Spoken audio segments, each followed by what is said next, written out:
자, 치매라고 하는 건 뭘까요? 뭘 판단하고 기억하고 뭐 이런 걸 잘 못하는 거죠. 뭐 길을 찾아가지 못한다든지 사람을 알아보지 못한다든지 심지어 심해지면은 먹는 방법도 잊어버리고 숨 쉬는 방법도 잊어버리고 그게 치매의 아주 비극이다 이렇게 알려져 있죠.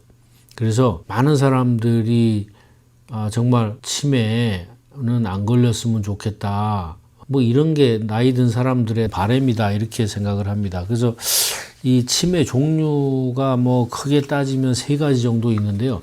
오늘 그 제목에 적어놓은 알츠하이머 치매라는 게 있고, 그 다음에 혈관성 치매, 그리고 그 루이 소체 치매, 또 파킨슨씨 치매 이렇게 있는데, 과학적으로는요, 알츠하이머 병이 전체 치매의 70%다 이렇게 얘기하고, 혈관성 치매가 뭐 15에서 20%, 나머지가 뭐 파킨슨씨 병이라든지 루이 소체에 의한 치매 이런 것들이다 이렇게 이제 알려져 있는데, 알츠하이머 병이라는 거는 뭐냐면 기억력이 없어지는데 가까운 기억부터 없어지는 거예요. 내가 조금 전에 뭘 한 거 잊어버린다든지 어제 한 거가 깜빡 생각이 안 난다든지 이런 게 알츠하이머예요.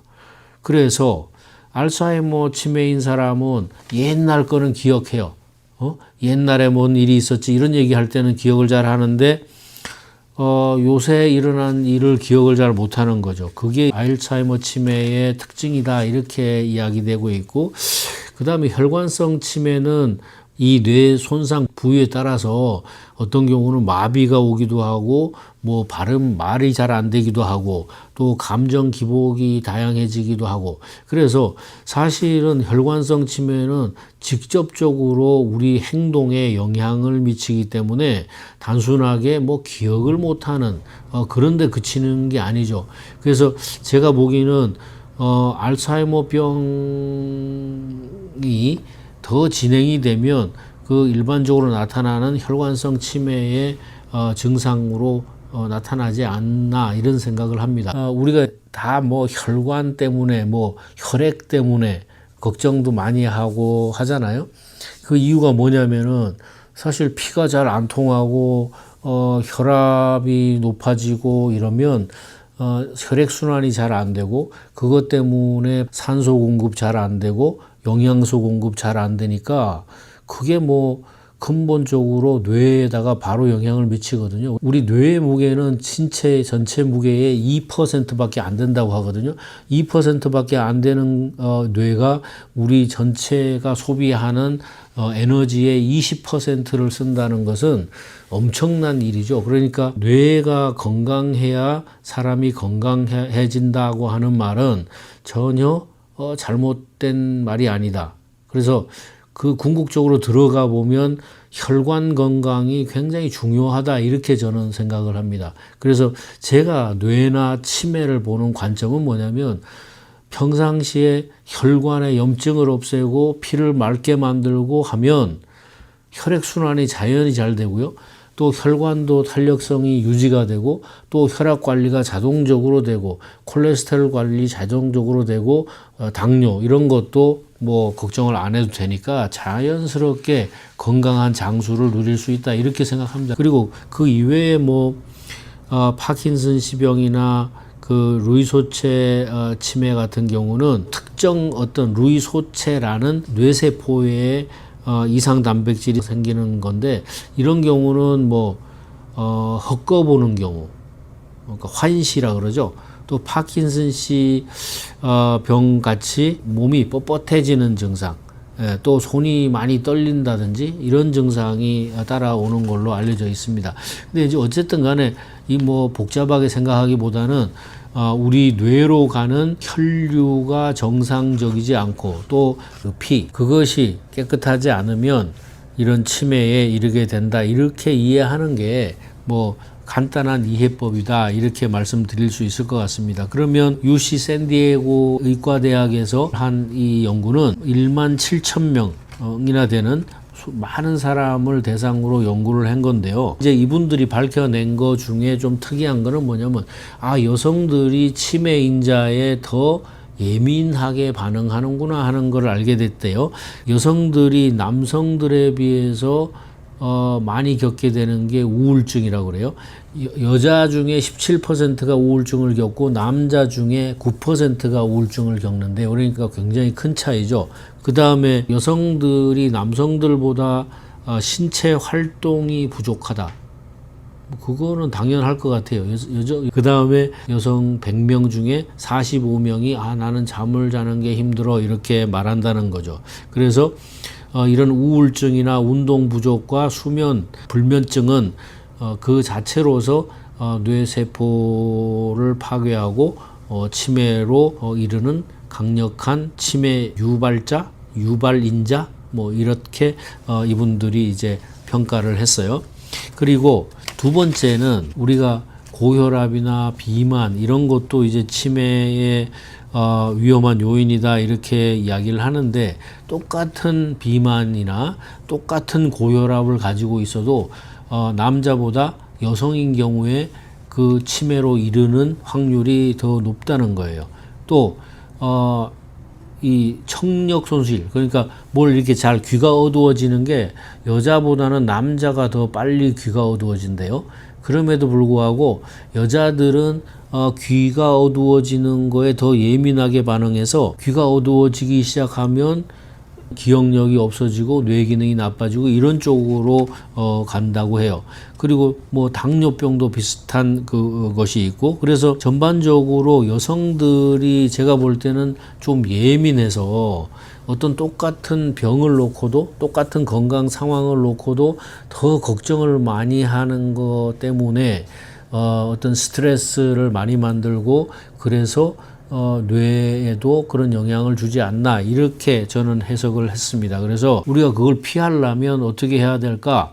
지금까지 얘기한 것처럼 고혈압이라든지 비만, 당뇨, 운동 부족 이런 것들은 우리가 후천적으로 얼마든지 개선할 수 있는 거고, 그 다음에 이런 건강 상황이 닥쳤을 때 우리가 이것을 어떻게 받아들이냐, 마음의 자세 이런 것을 바꾸면 우리한테 주는 타격감이 훨씬 낮아지기 때문에 여성들이 보다 더 잘 자신의 뇌를 건강하게 유지할 수 있지 않을까. 우리가 매일매일 일어나는 어떤 문제를 한번 생각을 해보세요.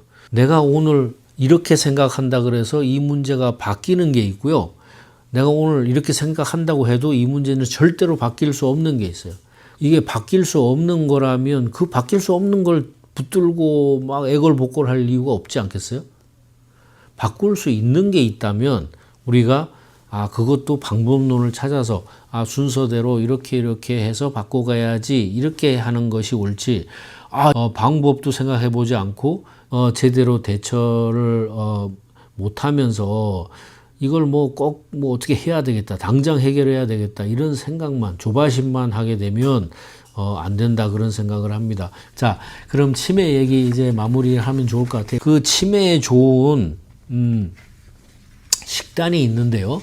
뇌의 염증을 줄이는 식단이라고 해서 마인드라고, 영어로 MIND라고 하는 식단이 있는데, 이제 그 식단의 내용은 뭐냐면 매일 푸른 잎 채소를 먹고 베리류, 그러니까 푸른 잎 채소라고 그러면 뭐 시금치, 케일 이런 건데, 여러분들이 요새 시금치 먹겠어요? 유튜브 보시면, 그죠?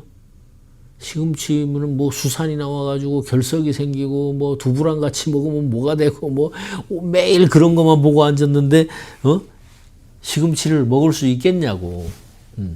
그렇지만 여러분들이 중요하게 생각할 것은 시금치, 우리 먹는 정도의 시금치는 그건 먹는 거 아니에요. 그러니까 그렇게 걱정 안 하셔도 돼요. 여러분들이 뭐 뽀빠이처럼 뭐 시금치 통조림을 몇 개씩 먹고 이러는 거 아니잖아요. 그죠?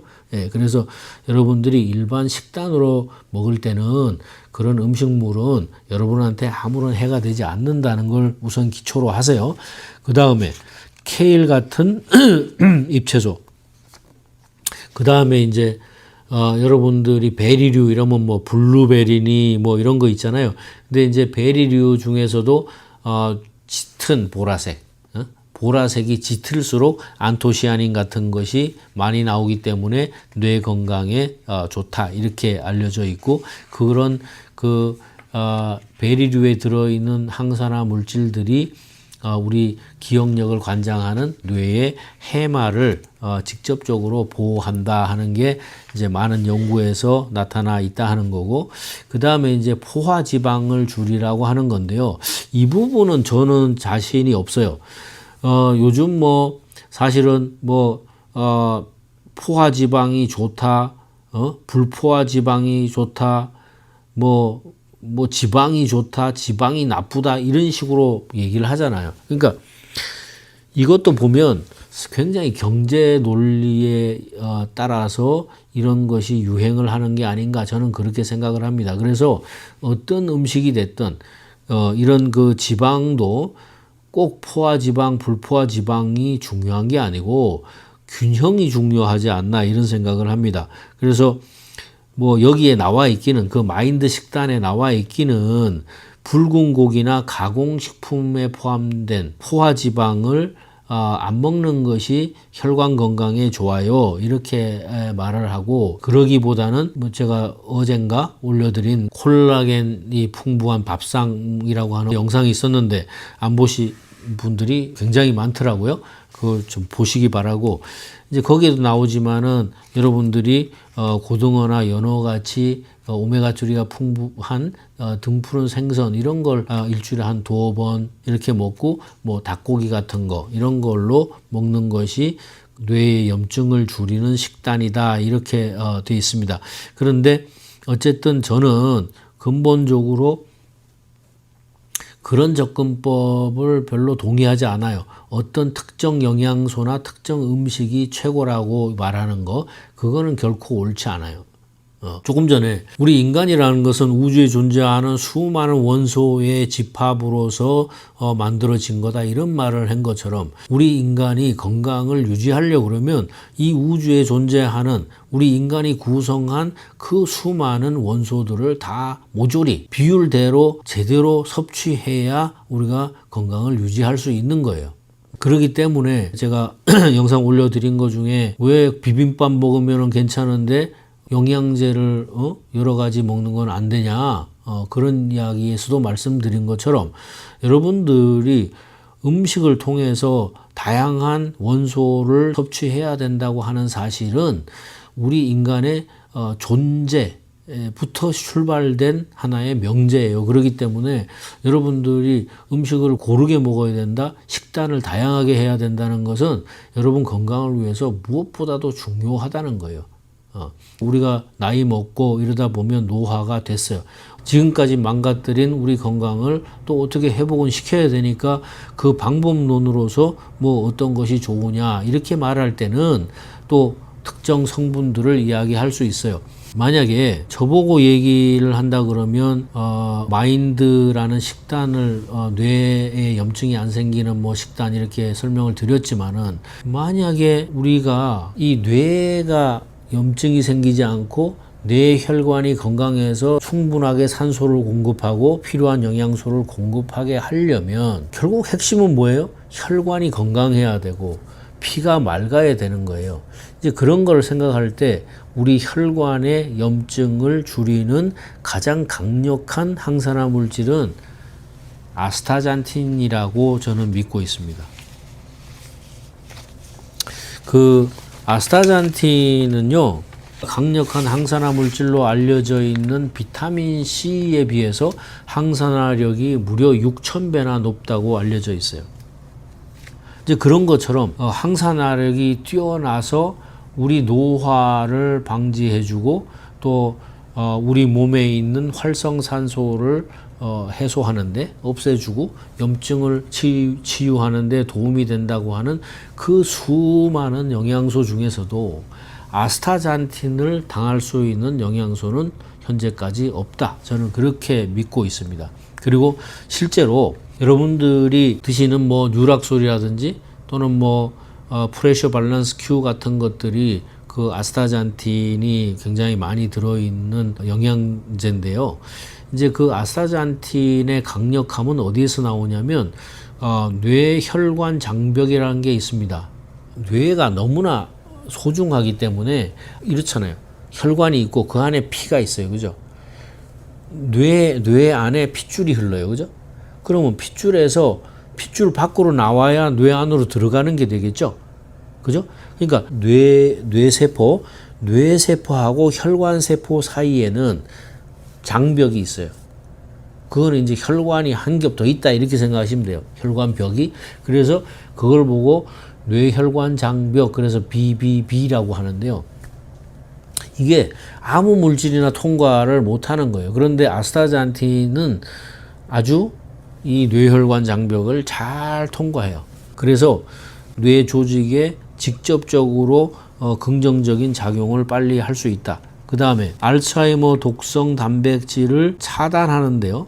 베타 아밀로이드라고 하는 그 플라그, 그 덩어리, 그걸 차단하고, 그 다음에 그것과 함께 이제 또 다른 단백질이 있다고 밝혀졌는데 그게 타우 단백질이에요. 그 타우 단백질하고 베타 아밀로이드하고 이것이 뇌 안에 쌓이는 것을 강력하게 억제해서 뇌세포의 사멸을 막아주는 역할을 한다는 것은 이거는 수많은 연구가 증명을 하고 있습니다. 이제 그런 점에서 여성 여러분들이 치매에 취약하다 하는 오늘의 연구를 이렇게 본다면 여러분들이 평상시에 아스타잔틴이 풍부한 그런 보충제를 활용을 하시면 그런 부분에서 많이 도움이 될 거라고 생각하고, 여러분들은 여러분들의 가족들, 젊은이들, 집안의 자녀들한테 그런 좀 지혜를 나누어주면 좋겠다 이런 생각을 합니다.